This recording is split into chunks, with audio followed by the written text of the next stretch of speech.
I finally finished reading the entirety of Discworld, and yes, I am a fan, and yes, I drew the map. And I want to give a very quick rundown for those of you that are Discworld curious. The first thing to talk about is the reading order of Discworld really confused me before I started.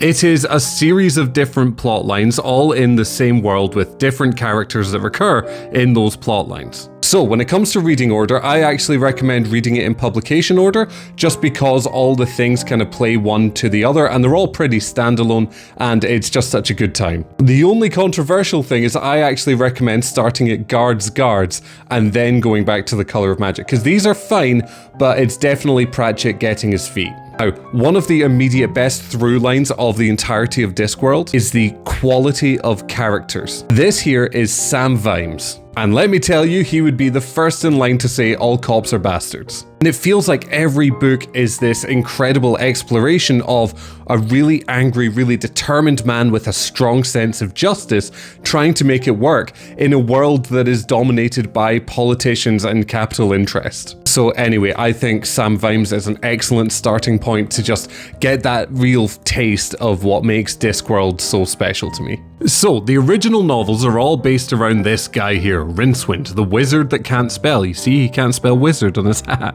The jokes are so bad, I love them. The Rincewind novels are mostly about exploring the Discworld. He is a coward who ends up in a million terrible situations. I think it's quite fun, I think it's quite interesting, but honestly, I think it lacks that certain like je ne sais quoi that the other books and novels have. But they're a good time, I don't regret reading them, I think the wizards are really funny. Now, I'm going in reverse order of how much I like each series, where we have the Rincewind novels at the bottom and the Watch novels at the top, but be warned, I love all of these. So the next series up for me is Death, and that's controversial. Death is the anthropomorphization of the death of humanity. He's such a touching character, oh my god. The books are amazing, they're all about death coming to terms with humanity. It's usually just that there's a B plot I don't like, but it contains one of my favorite lines in all of fiction. Humans need fantasy to be human, to be the place where the falling angel meets the rising ape. Next up we have the Witches novels. This is just a series about 3 witches in a small country called Lancre. They're such interesting and fun characters, Granny Weatherwax being a specific favorite, Nanny Ogg reminding me so much of so many of the women in my family and life. They're amazing, I love the Witches so much. We then have the Watch novels, which as I say, I really like. There's a few excellent standalone ones, like Small Gods is actually one of my favorites. And then there's the Industrial Revolution novels, and these are my second favorite after the Guards. The Truth, Monstrous Regiment, and Going Postal are probably some of the best literature I've ever read. If you read nothing else, read those 3.